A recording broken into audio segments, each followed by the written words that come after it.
এখানে আমরা একটা 3 কিলোওয়াটের solar hybrid solar system set up install করেছি।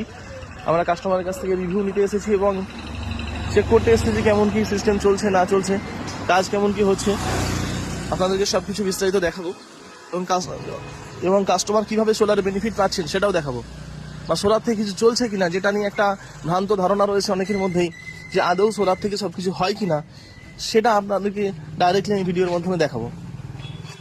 এখানে প্রথমেই দেখাই আমি, ঠিক আছে, যে এখানে অলরেডি কাস্টমারের যে মুদিখানা দোকান আছে সে শহীদুল ভাই, ওনার দেখুন মিটারে কোনো রিডিং নেই, উনি মেন সুইচ অফ করে রেখেছেন। দেখুন দুটো মেন সুইচ অলরেডি অফ করা আছে। আচ্ছা, এখন অলরেডি সোলারে চলছে, আমি দেখিয়ে যাই। দেখুন এই ফ্রিজটা কিন্তু সোলারেই চলছে এবং আইসক্রিম যে ফ্রিজ আছে এই ফ্রিজটাও সোলারে চলছে।